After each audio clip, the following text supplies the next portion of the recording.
All right, it is 3 o'clock. We'll give it one more minute and then we'll go ahead and get started.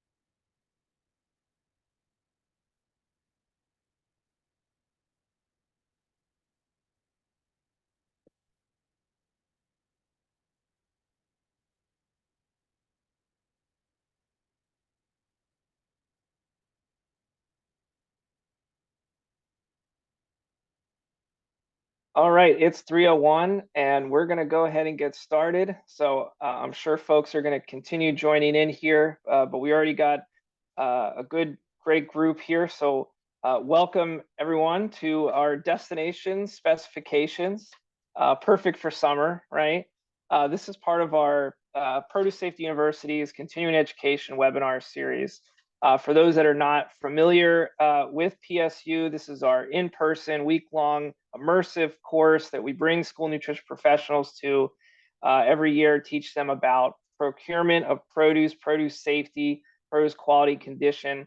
And so this webinar series is our really extension of that program to keep engaged with all the graduates, future program participants. But don't worry if you've never heard of PSU at all.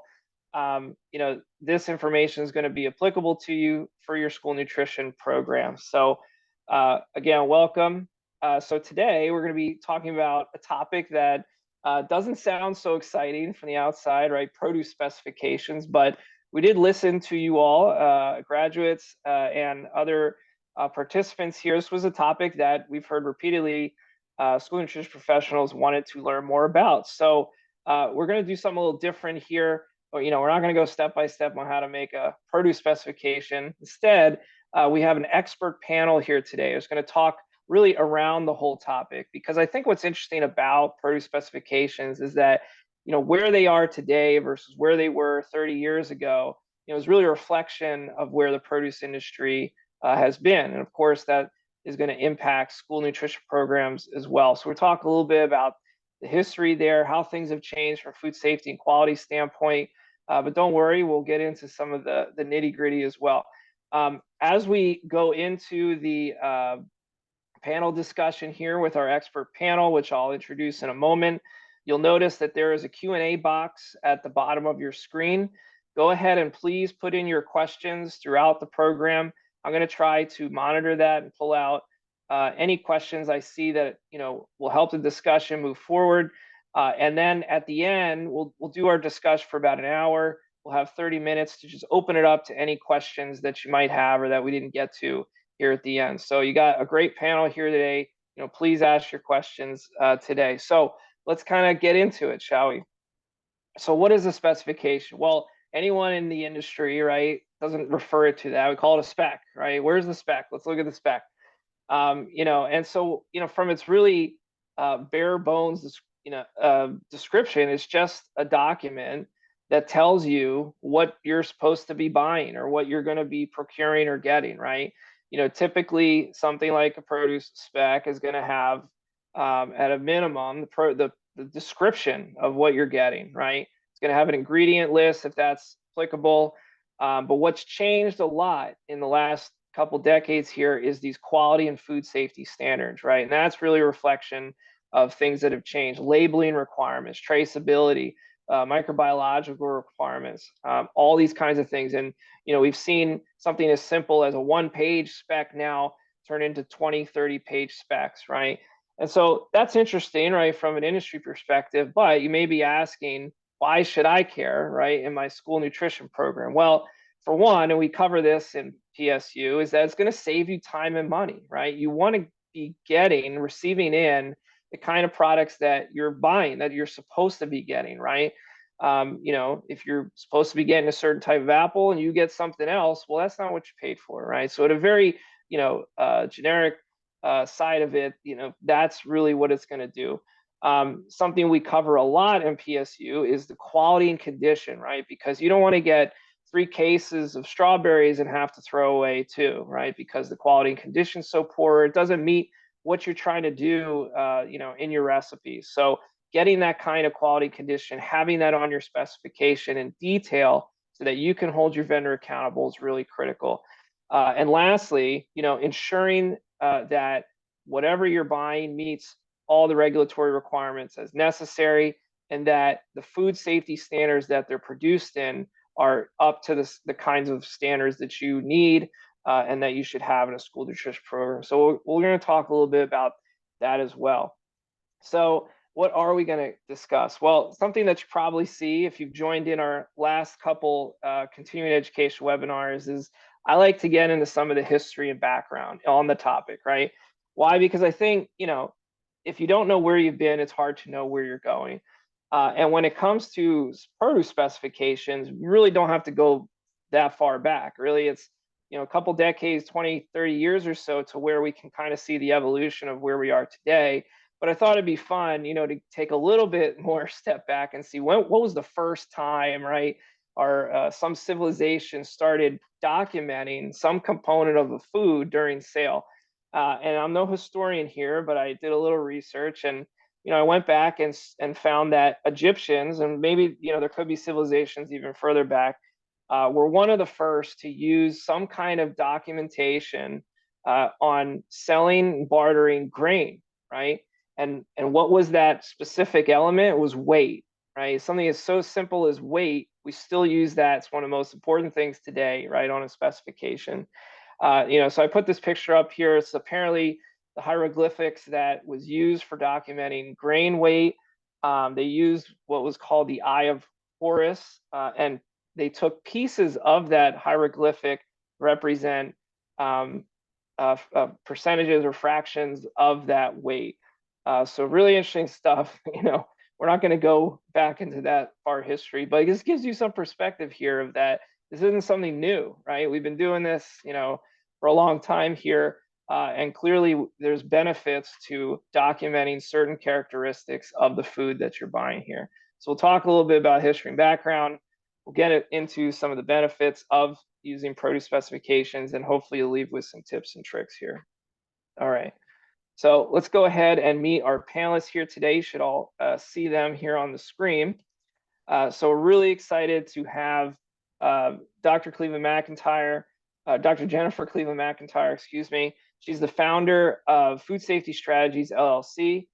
She previously was the Chief Food Safety Officer at the International Fresh Produce Association, and also has held leadership positions at the Akeson Group and Institute of Food Technologists.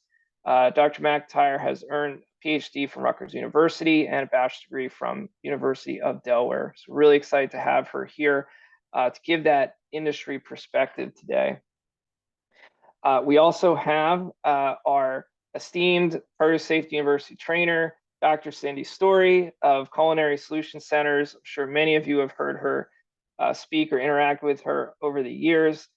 She works as an independent school nutrition consultant, and Chef Cindy and her K-12 culinary team work together to bring their skills and experience in developing a food service systems approach to enhance school nutrition operations. So really glad for Chef Cindy here to be giving that school nutrition professional side of things today. And also excited to have Michael Morelli representing our USDA-AMS side, or Agricultural Marketing Service side.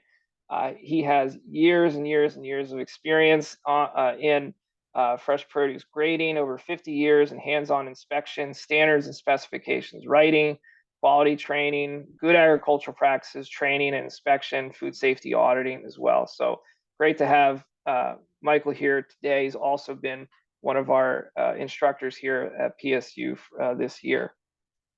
And lastly, we got our food safety team here. Michaela Du Johnson and myself as food safety specialists at the Food Nutrition Service. We'll be coming, well, Michaela will be joining us here at the end for our Q&A session to answer any food safety questions. And for those that have not heard her speak, she's been with us since 2022. Spent 5 years as a standardized trainer and senior public health sanitarian with local health department in Oakland County, Michigan, and has obtained her bachelor's in psychology from Eastern Michigan University and a master's in public health from Michigan State University. So Michaela will be helping us out here at the end, and also potentially answering some questions through the Q&A text box as we go forward. Okay, so let's go ahead and jump into our discussion here. Let me stop sharing. Okay, so, I talked about the history here, and obviously, I don't expect us to go into the ancient civilizations of produce specifications. I don't know if there isn't any history of that outside of what I found, but I'd like to start with you, Jennifer, if I may. You've really seen a lot of the changes from a food safety perspective, in the last couple decades here, working, at really high levels here, supporting the produce industry. I'm just curious to hear your perspectives on how things have changed from a food safety side, and maybe how we can see some of that reflected in something as simple as a produce specification. Yeah, thanks, Josh, and thanks for inviting me to participate in this. So, produce safety certainly has changed quite dramatically over the past 20 years for sure. When I was in school, produce safety wasn't even really a thing. That was not what we talked about. And today it's a very hot topic because we've seen the outbreaks occur. It makes headline news. And yet we also recognize that produce is like one of the healthiest things that you can eat. So there's this tension there. For a long time, produce was viewed as a raw agricultural commodity. It grows outside. You don't really need to be concerned. There's nothing you can do about it. And today, the industry has definitely evolved and matured with food safety in mind. And unfortunately, it does stem from some notable outbreaks. One of the biggest early on was in 2006, the spinach outbreak associated with E. coli 157H7 that did unfortunately kill some people, children. Then in 2011, there was a cantaloupe outbreak associated with Listeria monocytogenes, killed 33 people, one of the deadliest outbreaks that we've had in a long time. Just a few years ago, the 2018-19, there were a series of outbreaks of E. coli 0157H7 associated with romaine lettuce.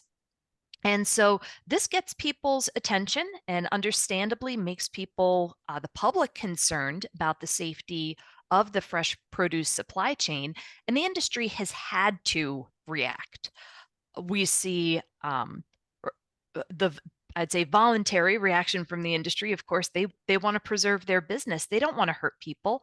They want to feed people healthy food. And most growers are in it because they take pride in growing products that they believe are healthful and nutritious for people.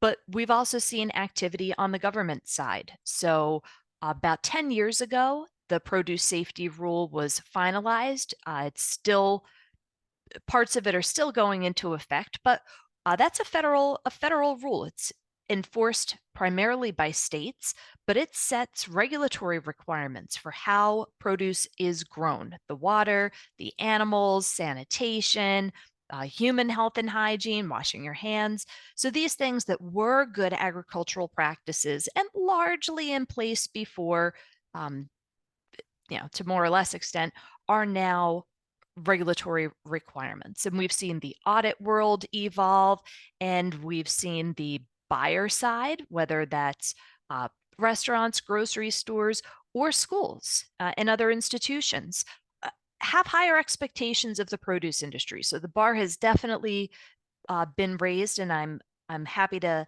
we're able to have a discussion around produce safety today in ways that just didn't exist, 20, 30 years ago. Yeah, great points. And thinking about, you mentioned gaps and some of what the industry was like before. Michael, I'll look to you here. You were there, right, doing grading before gaps, and curious, what was it like, and how things have changed from your perspective. take her off mute here. Yeah, gaps didn't start till the early 2000s, and it was kind of a downward pressure to the growers to do them. But I can remember inspecting in lettuce fields back in the middle 70s and in the markets in San Francisco and other places. And there were really no gaps in place in those days. It was, they had porta potties in the field, and they were used, but maybe not all the time. So there was some issues out there with the advent of gaps in the early 2000s and more pressure from the industry, and what Jennifer talked about in 2006 with the spinach and the animals and on. It's become more of an issue up front today. Yeah, and I'm just curious, Chef Cindy, I know you've talked about the first years while you were new school nutrition professional and trying to obtain fresh produce and things. This is all going on. What Jennifer and Michael described. What was it like from your perspective? Well, I was thinking back to those days, Josh. I would say that some schools were buying their produce from mainline vendors, but most of us, particularly in the Atlanta, Georgia area, we were using a produce-specific vendor. Out of curiosity this morning, I thought, well, let me just see if they're still in business in 2024, but they were permanently closed. But I do know in the Atlanta area, we still have a lot of the districts who are buying from produce-specific vendors. When I started out, managers would call and they would place their order weekly or every other week. And then through the 1990s, we tried to centralize procurement, particularly in the larger districts, trying to control the cost and what managers were buying and what was on the, but by then we had done a cycle menu, so we're really trying to control what's on the menu every day. And so we would do a bi-monthly or a monthly quote, and then we would provide the managers with an available list of products that they could order. I can tell you there was no fresh cut produce on the market. All that freshly cut was happening in our school kitchens by school chefs. Very different than what you see today. So did you have produce specifications? Was that something that was even available to you? Well, I would say our produce specifications, they were either non-existent. If we had them, they were not to the level of detail that we teach and recommend through Produce Safety University. We really relied on our vendors to tell us, what's on the market, what's the pack, and here's the cost. So what do you wish you knew about specifications then that you obviously know now? I 100% wish I had known about AMS Market News website. I think, and if you don't know about it out there, guys, I think it's a great thing to Google right now. We cover it in great detail at PSU, but I'm just going to tell you what's happening all around the world, in the world of produce, what's on the market, what's happening around cost right now, freight on board from the shipping point closest to the farm all the way to destination point, which is going to be closest to your school. So just a wealth of knowledge in that as far as procurement. So, Jennifer, you had mentioned the spinach outbreak. That was really, I think it was at 2006, I believe. Huge impact to the industry. Thinking of traceability, right? Something that produce industry has grappled with in the last, few decades. I'm curious if you could talk a little bit, it's something we don't get to talk about a lot in PSU. If you could just talk a little bit about how traceability has changed, why it's important, why that's something that school might want to have reflected on something like a specification. Sure. So first, let's level set of what traceability is and why it's even important. So traceability is the ability to move back through the supply chain to figure out where produce came from. And it's critical if there is an investigation of foodborne illness, a suspected outbreak, that starts at the local level, and it starts where people ate or purchased their food. So for those places, whether they're schools, restaurants, the retail locations, to be able to respond to a regulator and explain where this suspect item might have come from. Who was your supplier? Who was their supplier? Who was the supplier before that? And with the complexity that exists in many supply chains, including for fresh produce, it can get a little tricky to figure out where exactly something came from.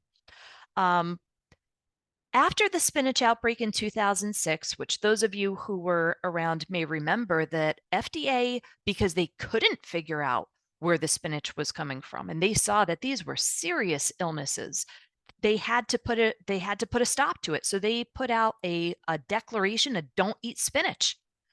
Didn't matter what brand, didn't matter where, because they couldn't figure out where it was coming from. And so that was a shock to the industry, that suddenly the entire market was shut down because of this lack of traceability, this inability to get back to the exact source.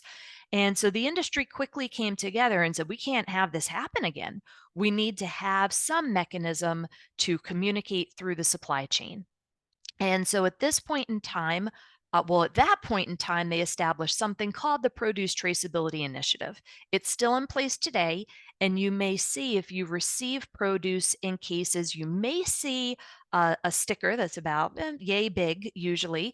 It has a barcode on it, and then it has a lot of other human readable information, the name of the supplier, the name of the product, counts and sizes and things. But within that barcode, there are numbers at the bottom that people can read. And if you scan the barcode, it decodes to say who was the packer, the brand owner of this product, what is the lot number of that product, and what's the date. Often it's the date that it was packed.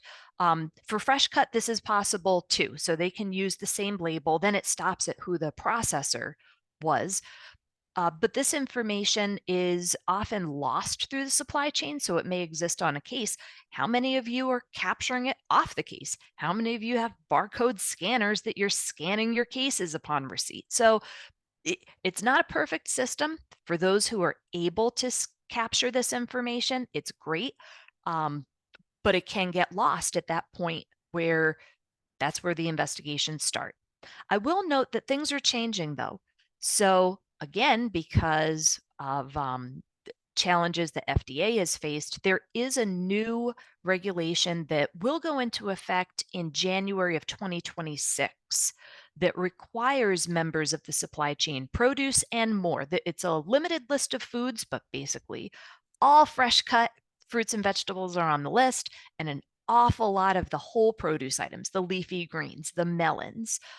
These are on the list, and they will have enhanced record keeping requirements, which means that the lot number and basically who assigned that lot number needs to carry on through the supply chain. So distributors who otherwise historically, they're dealing with a lot of cases, in and out, high volumes, often don't capture this information. They'll now be required to capture this information. The way that the law is, the way that the rule is written, the way that the dates stand today. So traceability has tremendously improved on a voluntary basis, but come January 2026, it's not going to be voluntary anymore. It will be a requirement through much of the supply chain, especially much of the fresh produce supply chain.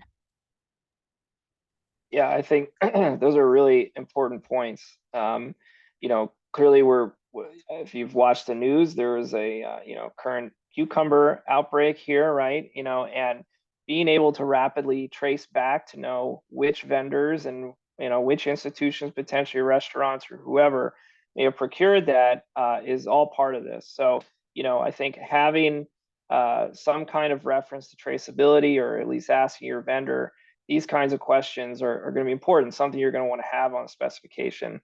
And I'm thinking to you, Michael, you've seen a lot of these outbreaks, happen over the years. You've been part of some of these gap inspections and of this sort. How have these large incidents changed how AMS has approached, looking at, produce safety and these kinds of inspections? If we go back to our parents' time, there was a lot of people that I've got the 24-hour flu. Well, it probably wasn't the 24-hour flu. It was probably a foodborne illness They got something in their stomach from a contaminated, who knows what. It could have been produce, it could have been anything. But back in the early 2000s, USDA was asked to develop a GAP program, Good Agricultural Practices, and do the audits. And that got started. And then in 2006, the spinach outbreak caused a lot of industry to relook at their food safety. They were probably doing a lot of it already. We found out when we were doing our audits in the early 2000s. Each one of them had to write some kind of a manual on what they were doing to ensure food safety. And because of some laws already in place, porta potties within a quarter mile of where the workers are working, and they have to be clean and stuff, but it was further enhanced. And then I can remember Trace back in the 70s and 80s working with those, and it might be just a packer number on the box. They had a label and a packer number, but they may not have known the date it was packed or where it was packed or when it was packed. And today, a lot of the trace back can nail it down all the way back to the field, the packer, and the day that it was packed. So they know that, table grapes, for instance, some of those fields are 7 miles by 5 miles, and they're working in one corner of that grape vineyard. And they know that on June the 27th, that they were in a 20-acre plot of that out in the middle somewhere, and they know who the packer was. So it's come a long way. And as Jennifer said, it's going to get even more able to nail it down even closer. So it's changed a lot since prior to the early 2000s, and especially prior to 2006 and on beyond. Yeah, that's really interesting perspective. Something I always carry with me is, I can't remember when I heard it, but this feeling like you should be eating like your grandparents were eating, right? And I always tell folks, well, we can't, right? The industry has changed so much. The kinds of produce we get today are not the same that we were receiving, 40, 50 years ago, because of all the perspective that you all just provided. But thinking about that, one thing that has evolved, maybe in response to that systematic change in the industry is, focus on buying more local and regionally, right? And of course, we have a USDA Farm to School program.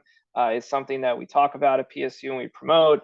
And when it comes to specifications, starts to get a little tricky. And I'm curious, Jennifer, from your perspective, you've been at the large industry side, but maybe thinking more local, regionally, school procuring from a more local source, and thinking a little bit more granular on the specification side. What are some of the things that a school should be thinking about when they're out looking to source from a local source and wanting to document that in something like a specification, thinking about some of those food safety requirements that you mentioned? Sure. And I think it's important to distinguish between food safety and quality. So they're different. If a product is not safe, it is not of high quality. So, but what you're looking for quality attributes are pretty different. It's pretty black and white when it comes to safety. If a food is safe or it's not safe, there's not a whole lot of wiggle room there. When I mentioned the federal produce safety regulations, there are some exemptions in that rule for the very small growers, and also for those who are selling pretty locally and direct to consumers, including through retail outlets. So not all produce growers and producers are subject to the federal food safety regulations. So to me, one question would be, first, are you so small, whether you're local or not, are you so small that you're exempt? And even if you're exempt, are you still doing the right thing? So I found that many produce growers who are exempt are still meeting those same requirements, those same end requirements to produce safe food. So it takes a conversation to understand, is food safety even on their radar? Are they subject to a third-party audit? So there's the USDA has produce safety audits. There are other organizations that also audit for safety. So I would want a demonstration of what are they doing to manage their water, the source of water, the quality of water. How are they managing animals in the area? What is their sanitation? Just are they food safety savvy? Are they food safety conversant? Just because something is local doesn't mean that it's safer. And there is sometimes this misperception of that. So I think it's prudent to ask growers, especially if you're able to have a direct relationship with a local grower, to understand what their programs look like and how those programs are verified. Yeah, and from the school nutrition side, Chef Cindy, same question. What are you looking for generally? You've experienced this, firsthand, trying to procure locally. What are some of the things that having a good specification might help you, achieve what you're looking for buying from a regional or local source?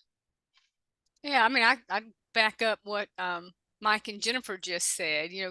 Well, as a buyer, it doesn't matter who you're buying from, whether it be local or from a produce distributor or food hub, you still got that buyer's hat on, and your due diligence is to make sure that the foods that you are buying for your students is certainly safe.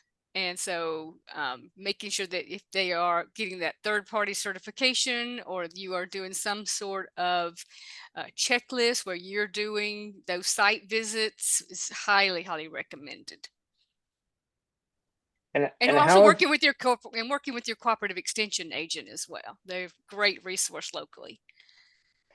Yeah, well, yeah, I'm glad you mentioned that. And if you don't know, out in the audience, every state has a land grant institution with cooperative extension program, and many of them are well versed in food safety and these kinds of things. So that's a great point, Chef Cindy.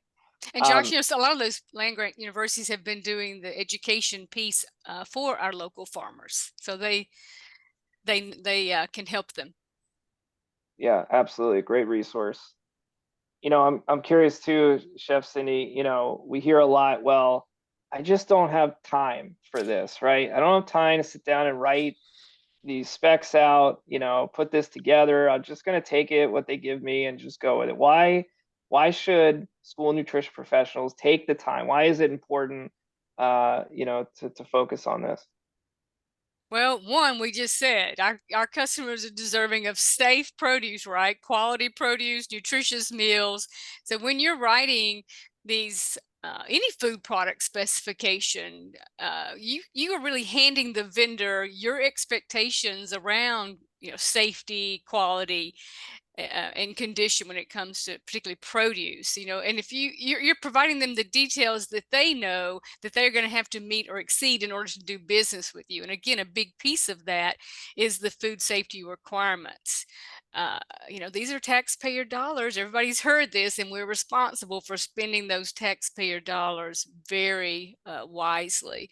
I would say too, it's part of good business practices. If you don't have specifications, you might have a vendor A over here who says, okay, well, it's school nutrition. They must need, lower quality and condition. Where another vendor goes, oh, well, I want my students, I would like the kids in my community to have, the top grade. So if you're not specifying what you want, you're going to leave a lot of guessing room. And when you leave guessing, okay, you guys know what that means.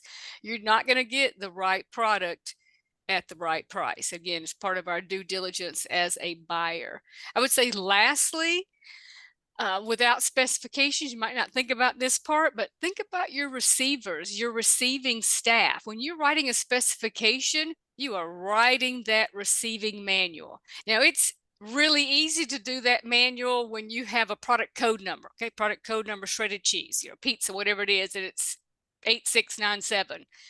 But produce, you need written specifications. Again, your team knows what to accept, and I guess more importantly than that, what to send back, what to reject. Those would be some of my big thoughts there. Yeah, great points. Thank you. I'm going to pull a question here from the audience. So this question is asking, when there's an outbreak, how do you win back customers? right? And I'm sure, Jennifer, you maybe experienced this from the industry side. We want students to eat more fresh produce. Thinking about the consumer in general, what's an approach there to maybe ensure that, once an outbreak is over, maybe there's procedures that are being done to ensure safety? Yeah, I think there are two things that are top of mind. One is a little more work, which is the communication and the education to convince your students, your customers, that you do have good programs in place, that you're sourcing from vendors and suppliers who practice good food safety practices. But how effective will you be in convincing people is always a question. And how many times do you need to say it? And what do you need to do to prove it? That can be a heavy lift. Another option, I think, is to give choices. So there are so many different types of fresh produce out there. And if somebody has a concern around one particular category and it's very difficult to change their mind, give them another option. I think that that's another way to go. Great points. Chef Cindy or Mike, you have any comments on that? Well, I'll just reiterate the points, Jennifer. Thank you. We have lots of choices around fruits and vegetables on our serving line, and it's an item. Say you've been serving an item, and specifically it's been a cold item, and you have the option to serve it cooked. Maybe that's going to relieve some fears there with your stakeholders.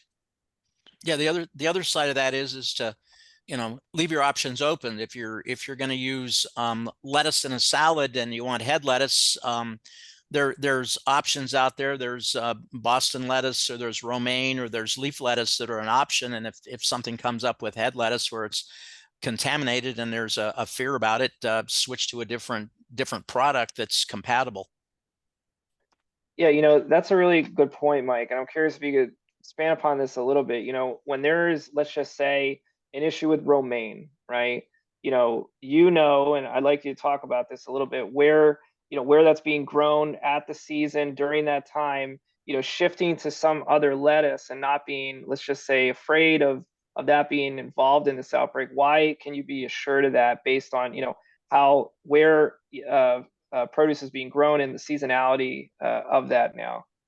Yeah, well, seasonality wise, for lettuce as an example, California, Arizona are the major producers, and it's all the same people based out of Salinas pretty much. And they go from Salinas to the San Joaquin Valley to Yuma, Arizona, and back and forth year round. But more in the fall and in the winter time, and a little bit in the spring, you've got here on the East Coast, at least, we've got an alternative in Florida, and we don't get much imported lettuce, but it's the same thing. I mean, whether you're importing grapes from Chile all winter, or you're getting fresh grapes out of California in the summertime, we used to be just a seasonal country, and it was all supplied by our local growers. And I say local across the continental United States, but now we can see produce pretty much a year round, and it's coming from other countries. So have some alternatives in there if you can. That if there's a fear about using romaine, coming out of Arizona, maybe you can source it out of some other location. And there was a question about, and Chef Cindy had mentioned market news, and we did put the link in here. And those that take Produce Safety University are well versed in that. But Mike, could you speak a little bit about how market news can be used in this situation to know where your product's coming from? Yeah, if you go into the Market News website, and it does take a little getting used to, it's not convoluted, but it's there. But depending on what your local market is, if you're sourcing out of Atlanta, out of the Atlanta area market, and you go to the Market News website and bring up Atlanta, it will tell you where the different products are coming from. And again, using lettuce, if you're looking at it in November, it's going to tell you it's coming out of Southern California and Arizona, but they've also got some coming out of Florida or other places. And we go back to the local growers. I can remember working as a farmers market manager in Virginia back about 10 years ago, and we had a local greenhouse that was growing lettuce inside the greenhouse all winter. And they were able to sell to schools and different entities. And so that's another source for that product, that local source. And market news will tell you where the commercial practices are. They may not report that individual greenhouse, but they'll tell you where what the source of the product is, pretty much in volume coming into any given market. Yeah, and we definitely suggest playing around with that website. It's a lot of great information there. So take the time, it's well worth it. And Michael, thinking about other USDA-AMS resources, all of the commercial, the CIDs, right? These specifications the USDA produced that you've written yourself. Can you maybe talk a little bit about why those would be useful for a school to use as a reference when they're writing their own specifications? Oh, sure. Yeah, no problem on that. If you go back in the history of the inspection service and grade standards, the first grade standard was in 1917. It was potatoes during the beginning of World War I. So the European troops had good potatoes to eat. And over the years, those have developed out. There's probably 160 grade standards now for 100 commodities or so. The major trading grade in the United States for nearly all produce is US #1. So if you use that as the basis of your specification, then you add a few things to it to get what you need. And then the commercial item descriptions or SIDs are very similar to that, and they can be used as a resource. Generally, SIDs will use the USDA grade standards as the basis, but they add other information to it. Both of those are available on the internet, USDA standards for grades of whatever you want by Google, or you can look up commercial item descriptions for fresh produce and you'll get the same thing come up for you. And thinking about produce specifications here, Jennifer, from the industry side, why does it actually help the industry to know what they need to supply this particular vendor? Why is it important to give that level of detail, to the supplier? Well, I think from a supplier standpoint, you want to know what your customer wants. You want to be able to be on the same page. And the specification is that that common language, that negotiation, that agreement of what the product is going to be, so that there's not the miscommunication, not the returns, rejections. Ultimately, a supplier wants their customer to be happy, but understanding what happy means, what happy looks like, a specification can help do that. Yeah, great points. And we do hit on some of that in PSU. And just Cindy, thinking a little bit more about what should be in a specification, we talk about some basic stuff here, but you've really experienced the usefulness of them. What are some of the real important components that you think at bare minimum need to be in a specification, not just buying, from a vendor, but also locally as well? I would say make sure that you're putting things like weight and count. We had a great story from someone in PSU who said, yes, I just put the weight of the watermelon that I was looking for, and we ended up with like 500 3-pound watermelons. It was a little bit frightening for the staff. So the more detail, the better. I would provide my vendors with the actual menu item so they have a better idea. And that actually comes from some research we did with ICN post-COVID when we interviewed some focus groups with different vendors. They said, we would love to see your menu. So if you may not think about providing the menu, but it's a good thing to put in there. Certainly food safety requirements. You guys just mentioned SIDS, and I would make sure that on all of my fresh cut items, I went to the SIDS website first. And even if you just include, must meet SIDS and put the spec and reference it in there, I would include that for my fresh cut, because it's going to give you details all the way down to that microbiological testing requirement that we might not have that top of mind in the work that we do in school nutrition operations. So for fresh cut, I'm going to go to SIDS. For other things, I'm going to make sure I've got my quality, condition, weight, count, provide the menu item, provide the cycle menu, and then I mean, there'll be other things that'll be in your boilerplate, like delivery and GAP requirements and that sort of thing when you're buying local. So that will be a local decision whether you're going to require GAP or you're going to do some sort of checklist.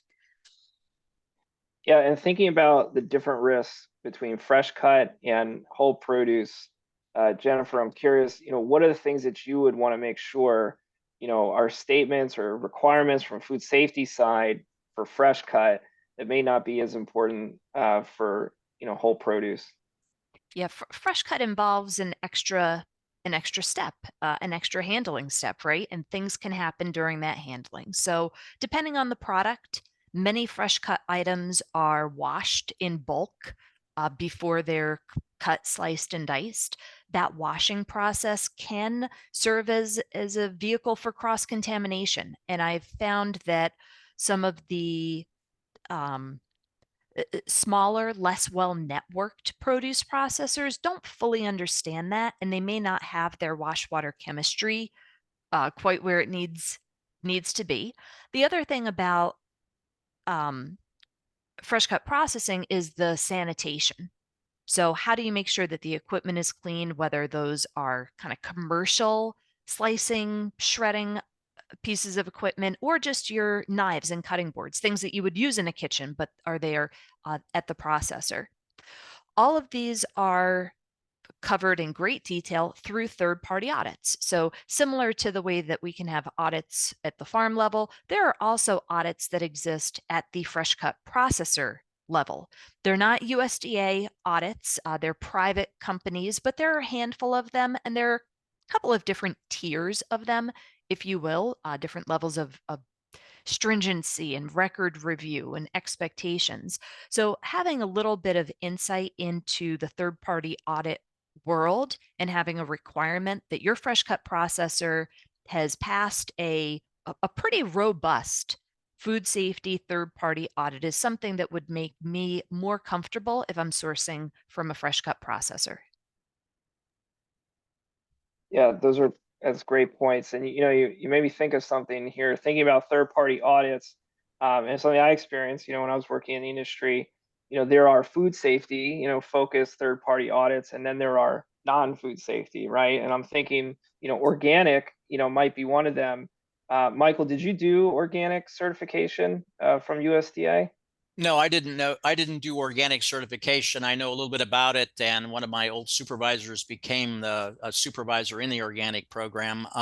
They go out and do audits and verify the chemicals that are used and the insecticides that are used, whether or not they're organically accepted and all that kind of stuff. And it's just another type of audit for organic produce. It's just different parameters than the food safety side. Yeah, so Jennifer, what maybe some tips just, so folks are understanding maybe that there are audits that may reflect something completely non-food safety related, and then there are food safety third-party audits. Can you talk a little bit about that just for clarification? Yeah, that's right. So something like an organic audit, or in recent years, we've seen audits around sustainability, ethical sourcing. So there are many types of audits that exist now that have really nothing to do with food safety. So a food safety audit is that's a food safety audit. There are even audits that sometimes combine food safety and quality, with food safety as kind of the foundation, but they'll lay on some other quality sort of aspects of the audit. But making sure that the audit is first and foremost a food safety audit is critical. Other types of audits that are more market access audits, those are not a substitute. So just because somebody flashes a certificate doesn't mean that it's a valid food safety audit. So, bare minimum, Jennifer, what are some of the statements that you want to make sure are reflected on a produce specifications regarding regulations and food safety processes? So adherence to, federal, state, and local food safety regulations. I think it's better sometimes to call out what those regulations are. You don't want someone who's going to receive the paperwork and just check the box without really, I mean, how often do we get pop-ups that, accept this agreement, and just scroll to the bottom, you never really read it. So giving a little bit more detail of whether it's the produce safety rule, the preventive controls rule. Is there someone at the operation who's taken on the farm side the Produce Safety Alliance grower training, whether it's on the processing side, the preventive controls, PCQI training? Do they have the staffing that has the knowledge around food safety? And do they have a third-party food safety audit? Again, on the farm side, that's a gap. I'm a little biased toward the harmonized gap or the HGAP plus, if you really want to go up a notch. But on the processing side, there are ones that are kind of that same rigor of the HGAP plus that exists on processing too. Different names, but they're all benchmarked to the Global Food Safety Initiative. That would be the gold bar. Many of the smaller operations probably don't have the resources to do the documentation to meet those standards. It doesn't mean that they have worse food safety practices, but it would just require a bit more detail within that specification to make sure that they're doing the things that need to be done. Thank you. No, that's great clarification. And go ahead. Well, I guess because I saw your blueberry spec that you pulled up in the earlier slide, and it did have the little box at the bottom of the different microorganisms and what their tolerance was. There should be zero tolerance for pathogens in ready-to-eat produce items. Ready-to-eat includes raw agricultural commodities. It includes those racks that are not going to be cooked. If you're cooking something, then I would feel a little bit better about that, as long as your cooking is validated, that you have your cross-contamination food safety in the preparation area under control. But for any item that is going to be or likely to be consumed raw, it's critical that there are no pathogens. There are other types of microorganisms. Sometimes specs have like total plate count, aerobic plate count. That gets a little bit more into quality and arguably into some general hygiene indicators, but they're not synonymous with food safety. And so having those pathogens called out, that there's a zero tolerance for those pathogens, is something that people could also consider as you're spec'd for the blueberries. Yeah, and for those maybe that aren't familiar, pathogens you might see are things like Salmonella, E. coli, Shiga tox producing E. coli Aztec. You'll see things like Listeria monocytogenes. You'll see things like Staphylococcus aureus. Those are the pathogens that we're talking about here.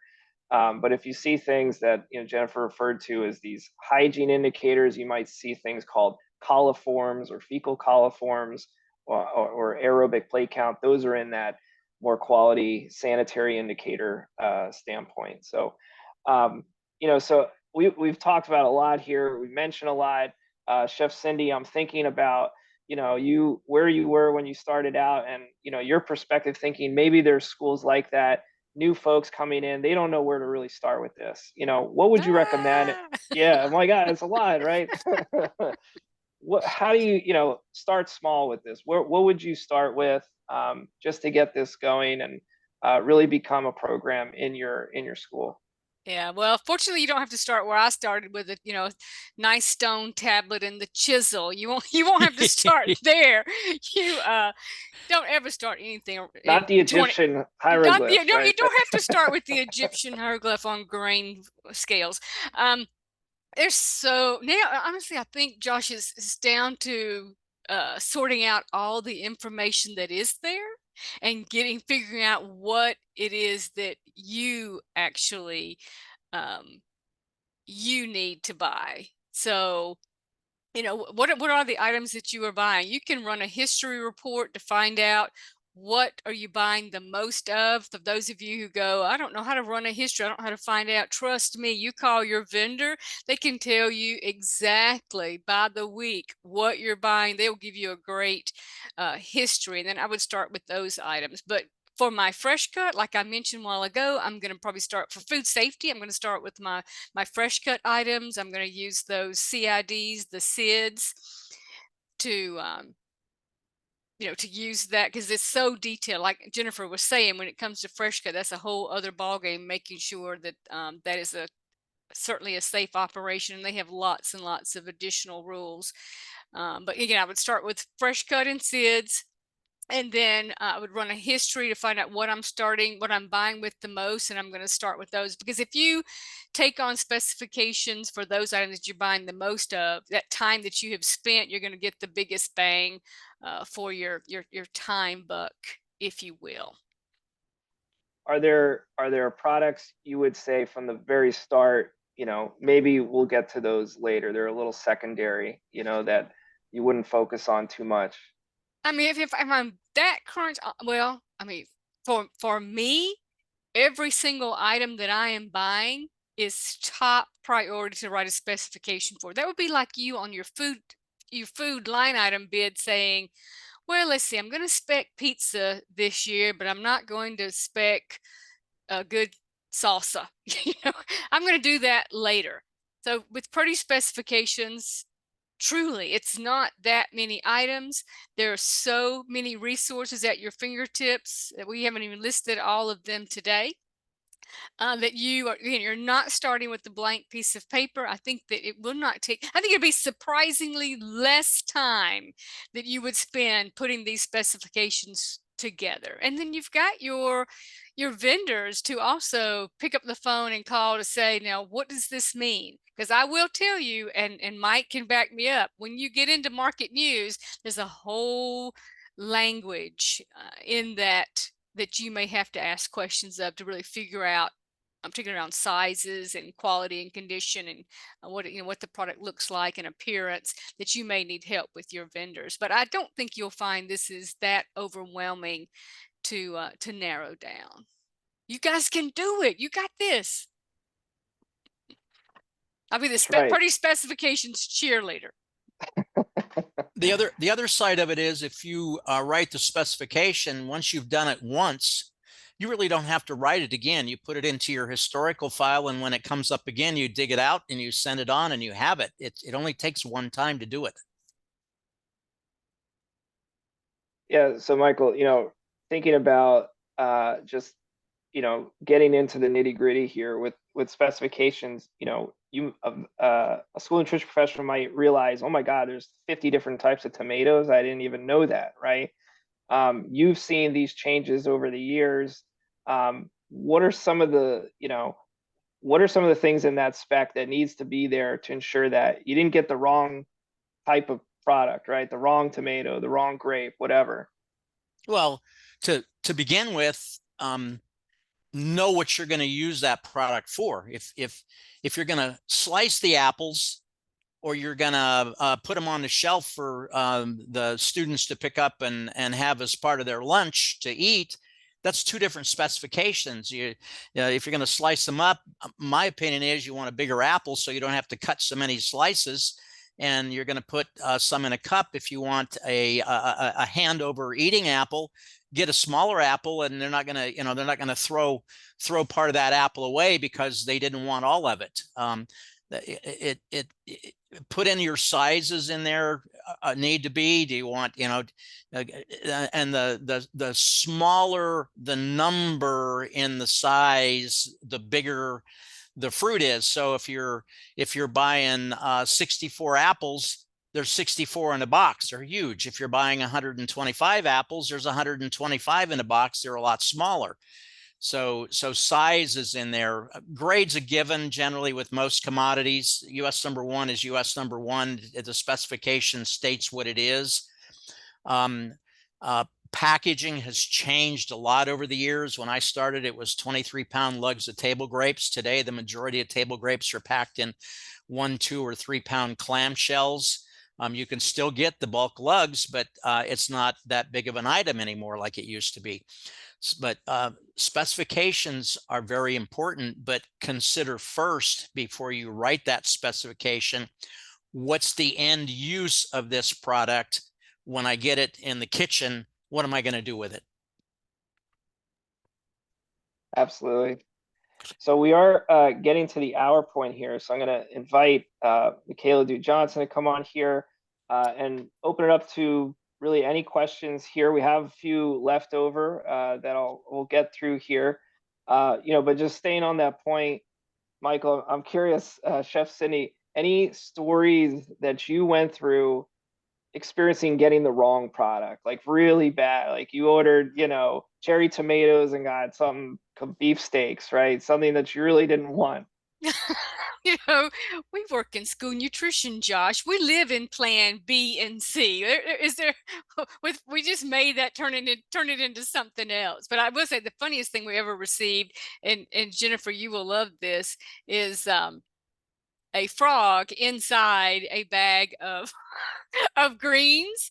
And of course, the word got out in the school. And so what we did to bring our customers back, because that was a question, is the next day was Frog Day, and we wore green shirts. We put frogs everywhere, and it just became a huge, wonderful thing. So that was probably the most exciting thing we ever got delivered. Yeah, I don't think you have to put on no frogs in your spec, but maybe for you. Josh, this is before social media. I don't know how well it would have gone over in the days of social media. So I'm aging myself here. Yeah, no, that's very interesting perspective there. Good story.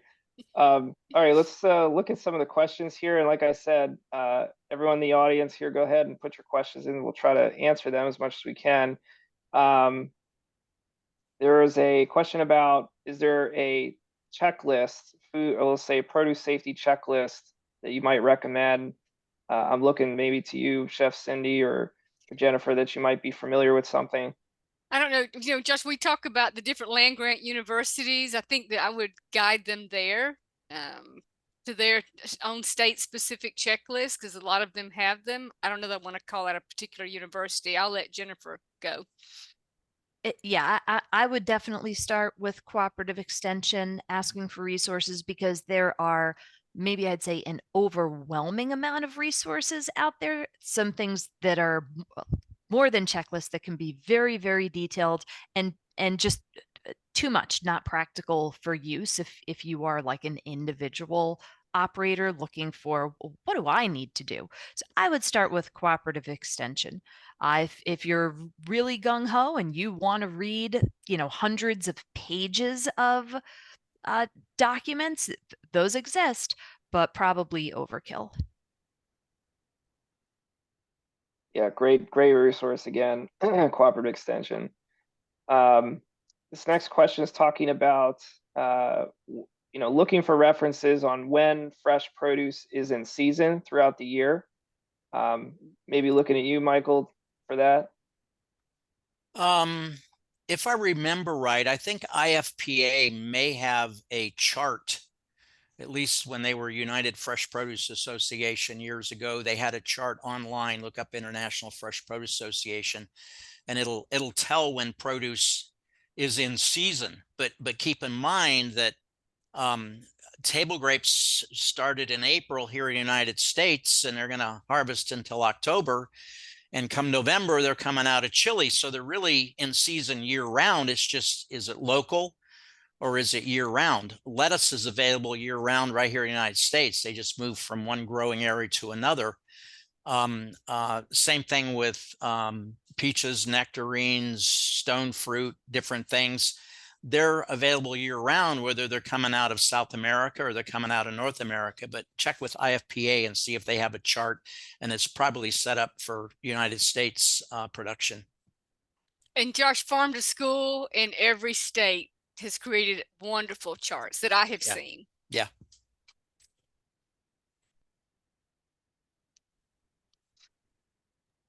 Yeah, absolutely. Great resources. So here's a question for you, Michaela. And this is something we hear a lot about, right? A lot of confusion on use by versus best by. So is it still safe to consume a product past its use by or best by date? What's your take on that? Yeah, so lots of times that has to do with quality.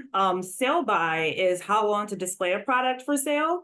If you see something and it says best if used by, that's the date recommended for the best flavor or quality. And then when you see labels that say used by, that's the last date recommended for the product while at peak quality. One thing I do definitely want to still kind of point out is that still remember, when you open a product or if you chop it up, you still want to use your in-house use by date as well. So keep that in mind because your inspectors are always looking for things like that. So you want to look at the product as far as packaging, but then also don't forget about your in-house use by day, which we know is the 7 days total. But lots of times schools usually have even not as long as a date marking system as that. So sometimes you guys will use 3 or 4 days from opening or preparing. So you want to keep all those dates in mind, but typically that's quality. Yeah, great points. And thinking about when you do develop your specification, how many days that you need your shelf life, those use by sell by dates, it's going to be really critical. You ask your vendor what that means, so that you can make sure you're actually getting the storage time you need for your product. All right, I'm going to open this one up, to the group here, but this is really kind of in this farm to school area. Is there any guidance for specifications for growing fresh produce on site? Maybe at a school garden or associated, area that's working with the school. Any thoughts from the panel on that? Absolutely. I mean, I would start one with my state agency website. I've seen wonderful food safety guidelines for school gardens on state agency websites. So I would start there. Do not go and try to create this yourself. It's just too much already written for you to what we like to call R&D, rip off and duplicate. So go out there and get those school garden manuals from the state agencies. They're just, I don't think I've been to a state agency website that didn't have one already. Grab somebody at the county extension office also that can help you to, what kind of soil do you have? What kind of fertilizer do you need? And get that set up from the growing aspect also. Yeah, great question. Something we do get a lot about, and we certainly promote these school gardens. It's a great activity. So we have a question about, and maybe this is a good one for Jennifer, talking about the numbers that are on packages, related maybe to how they are traced in plants and things. The question is, what do these numbers mean? There are lots of numbers and they can mean all sorts of different things. So, even just if you go to the grocery store, you have the price lookup number. So bananas is always 4011, no matter what grocery store you go to, unless they are organic, in which case it's generally preceded by the number 9. So these are some standards, and there's a whole international organization that manages the allocation of these numbers and that votes if new varieties or new sizes warrant a new number. So there's that set of numbers. Then there are numbers within the barcodes, and some of them are decipherable. Some of them are not, sort of to the layperson. So it kind of depends on which numbers you're looking at and what numbers you're talking about. But those numbers have been put there for a reason, so they mean something to somebody. It's just whether we're speaking the same language, if you as the receiver can understand what those numbers are. But I find the price lookup numbers to be very useful as one standard. There are a couple of other standards in place that, especially for produce, that do mean something.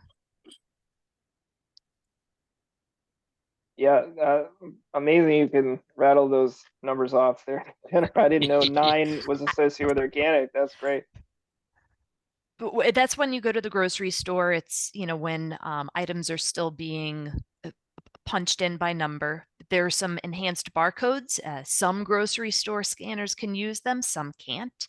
So when you see like the 2 stacks of barcodes at the grocery store, but through a food service supply chain, which is usually for produce different than a retail supply chain, then those price lookup numbers really are irrelevant.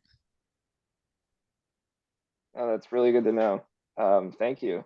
Good question. Here's another one. This is kind of looking to you, Michael, for this. So questions asking about talking about weather conditions in major growing areas, how that can affect quality and supply issues. For example, how does heavy rain and flooding in the California Central Valley impact quality and availability of lettuce, for example, or freezes in Florida? And yeah, can you talk a little bit about that? Oh yeah. A good example is cherries, sweet cherries. Sweet cherries coming off a little bit late in California right now, right in the middle of the season. If they had a big rain, all the cherries are going to crack. Cherries is a 6 weeks long season. You lost California for the whole year. You're going to have to rely on Oregon and Washington and Idaho to get cherries. Lettuce in the Central Valley or Salinas or Arizona is a 90-day crop. If they have a lot of rain in the middle of the season, it's going to affect the quality of the lettuce. And if it affects it for the rest of the season, it's going to be high price and in short supply until a new area starts. It just depends on the time of the year and when it's available, but can have a lot. Freezing in Florida doesn't happen as often as it does in California. I remember working out in California in the 90s, and we had a few freezes. It's going to affect the quality for 3 or 4 weeks. With citrus, they can float out the stuff that's been frozen. It becomes lighter in weight because it loses its moisture. So the bad quality stuff they can throw away, and they can pack the better quality stuff. But that's how weather and cold and rain and stuff can affect things for weeks in advance. When you're growing out for 90 days, and you get a 3-week rain, all that stuff you're going to harvest 90 days from now may or may not be ready to go. And I'm sure that's going to affect the supply, right? What you're able to get. It affects the supply, and it's the old supply and demand. The lower the supply, the higher the price is. That happens. Yeah, excellent points there, and good question. Thank you. So here's one we get a lot. We do cover this in PSU a little bit. I'll look to you, Michaela. So I think the question is asking, should produce that comes in wash be washed again? I think we're talking about bag lettuce in general, or at least something that's going to say it's been washed before. Michaela, you want to go ahead with that one? Yeah, absolutely. So definitely check the package. Make sure that the package does say that it has been washed. Sometimes it hasn't, but if it does say that it's washed, human error is it's a thing. Sometimes we mess up. When you receive these products, they go through a very rigorous process. Sometimes they're being washed double times. Sometimes they're being washed triple times. You really want to trust the process that it has been washed thoroughly. When we do wash produce, you're making the product susceptible to bacteria being picked up either from our own hands, maybe if they aren't properly washed, from surfaces within your kitchen that could have been contaminated, the sink that you're using to clean your produce, the utensils that you're using. So I say all this to say that if it does come pre-wash, you do not need to rewash it. You're skipping that step. You can just open and use. Thank you. And if it doesn't come pre-washed, Chef Cindy, what should we be doing in the kitchen?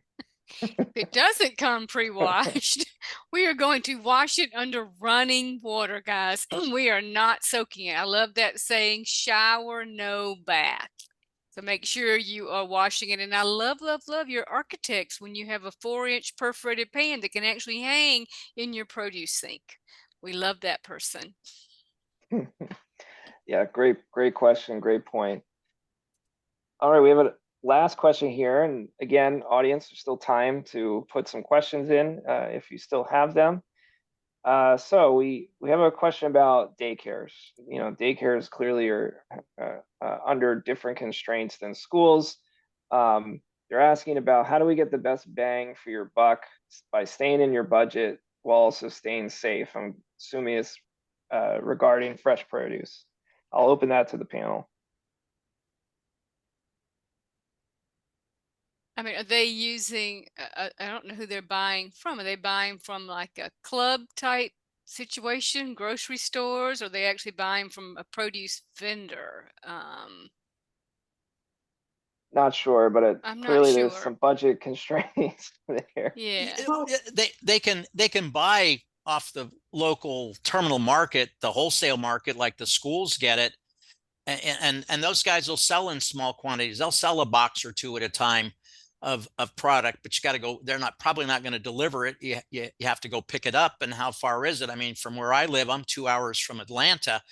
If I had a daycare center, I'm not going to drive 2 hours to get 3 or 4 boxes of produce. But if I was in the Atlanta area, it might be worth it. I'm 70 miles from a Costco, so I'm not going to go there. So my only option here in my area, if I ran a daycare center, would be the local grocery store. And I'm kind of subject to, you know, the same as if I've been buying for my family. It's the same cost, same price.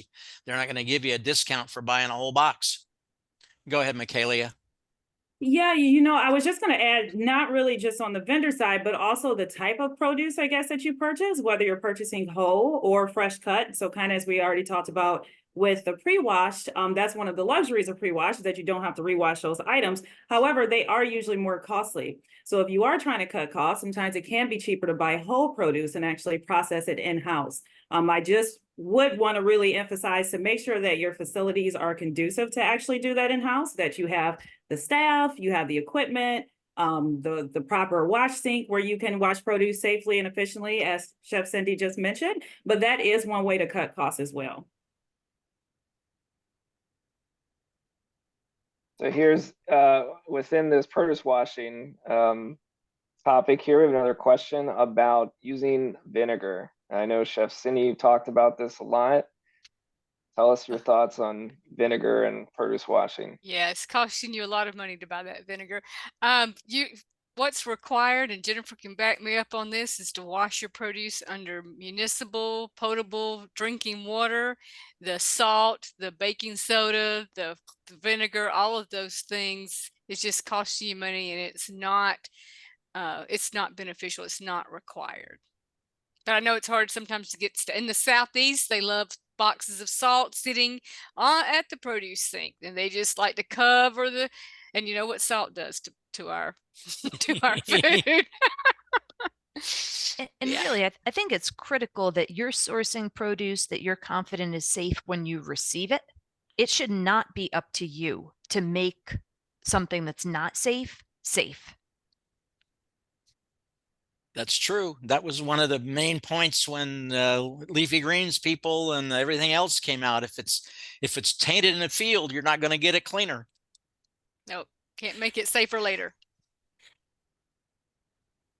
It might smell good. Is that apple cider or white vinegar? Which one is more flavor? A little Friday humor. Yep. And I think, I'm curious, Jennifer, I mean, the produce industry clearly is continuing to, research new sanitizers and treatments for produce. And what have you seen lately? I mean, where is the industry going right now? Yeah, there's been a lot of effort over the past several years looking at those antimicrobials that are in the commercial wash water. Chlorine is a common one. There are a couple of other chemicals, but seeing are there novel chemistries that those are safe, and are there novel processes? Are there things that we can do better to prevent contamination in the first place? We don't have what's called a kill step in fresh produce. So if you're not cooking it, once the pathogen is there, it's very, very difficult, if not impossible, to get it down to zero, total absence. And so looking at those better prevention steps, looking at better detection methods to know if a problem had occurred. But the hope and dream, the aspiration would be that there's some sort of kill step in our future that keeps the produce still fresh, crisp, juicy, and desirable from a sensory standpoint. But we're not there yet. We don't have that kill step yet. Yep, unfortunately. Speaking of that, there's a question about the recent cucumber outbreak. I would just say, please refer to the FDA and CDC's sites on that. It's an ongoing investigation. So any information on there would be reflected on those sites. We don't have any additional information to share.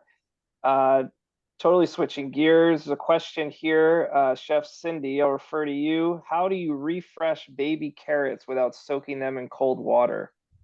If you guys have a steamer or a combi steamer, we're going to put them in a perforated pan and we're going to just blanch them for a very, very short period of time. And then you'll get them on a full-size sheet pan and get them chilled back down. Just trying to hydrate that outer, well, actually inner layer, because the skin is gone.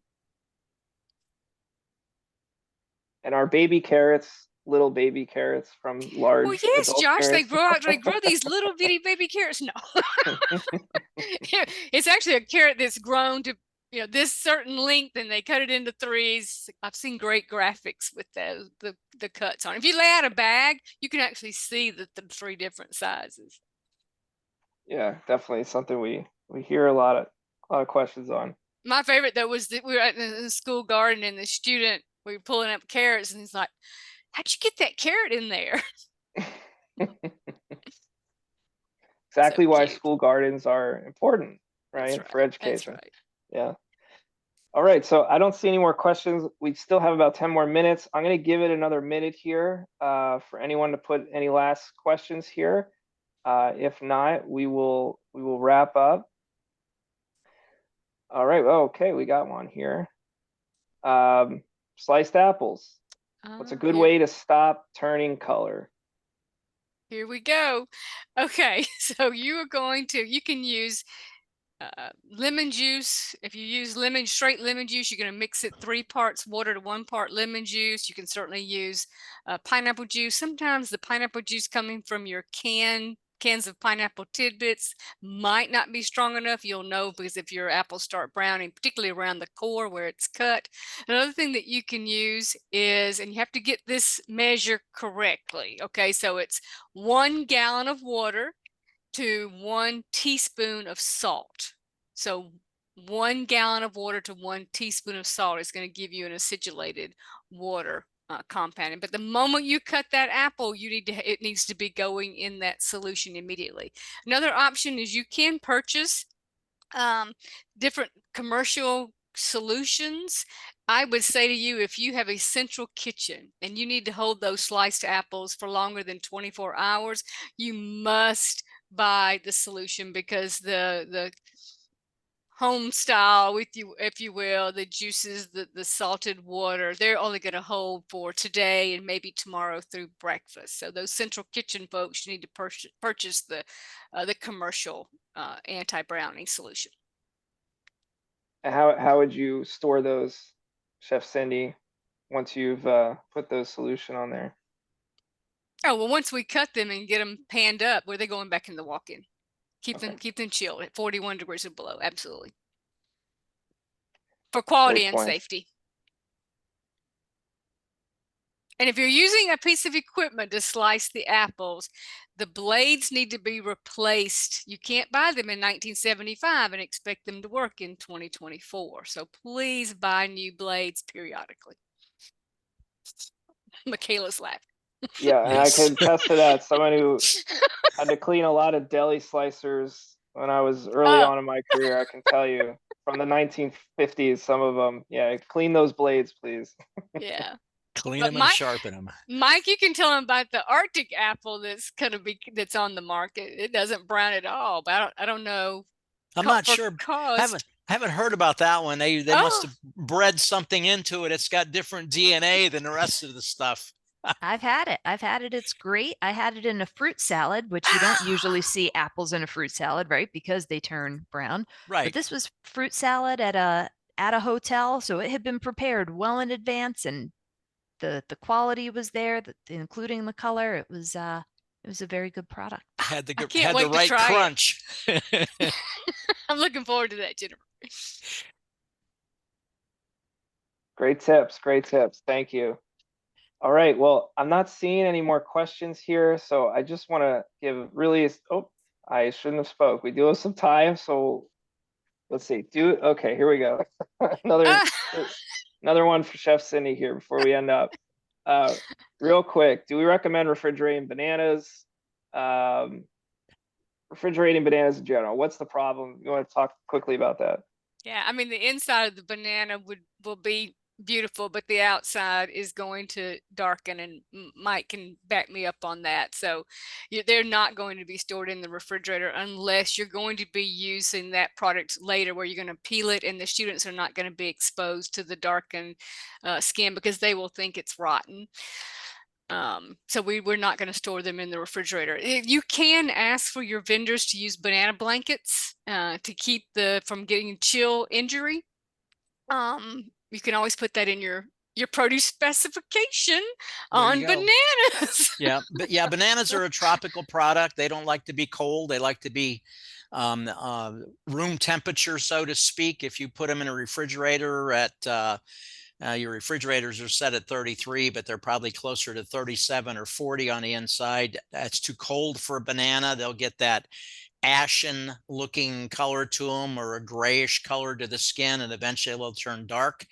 Like Chef Cindy said, if you're going to chop them up and put them into a fruit salad, it's probably okay. But if you're going to lay them out on the counter for somebody to take home, it ain't going to work.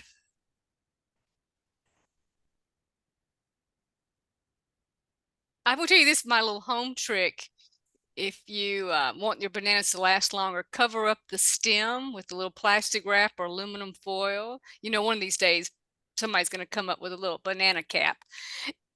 That slows it down. But then once my bananas look just like I want them to, I like them a little more ripe with the specks, I'd get them right in my refrigerator. Because when I peel them a week later, they still look beautiful. And they taste so good cold. I mean, it's because I live in Atlanta and it's 90-something degrees outside. Well, I think what everyone's going to leave with today is banana blankets. That's probably going to be the topic they'll remember. Put that in your specification. All right, last question real quick, and then we'll wrap up. This is for you, Chef Cindy here. What can be used to thicken a fresh made salad dressing? Well, if it's going to be dairy based, then my yogurt's going to thicken. If you're making a type of vinaigrette, you're going to buy an immersion blender and you're going to make an emulsion. So you're going to slowly add that olive oil or olive oil blend or vegetable oil. And as you're slowly putting that stream in there, you're going to have that immersion blender going, and it's going to emulsify those ingredients and it will naturally thicken. I don't know what kind of dressing you're making though, so. All right, thank you. I just want to give a really special thanks to all the panel members today. I think we had a great discussion. Talked a lot about topics surrounding produce specifications. Hopefully you left with, some things to bring back to your school nutrition programs. Of course, you can always reach out to our partner, Institute of Child Nutrition. This webinar will be posted, is being recorded, so you can tune in again if you'd like, or send it to your colleagues. We really appreciate everybody's participation today. We are looking to do another continuing education webinar here in the next few months, so stay tuned for that advertisement. And thank you all again, and look forward to hearing from you in the future. Thank you.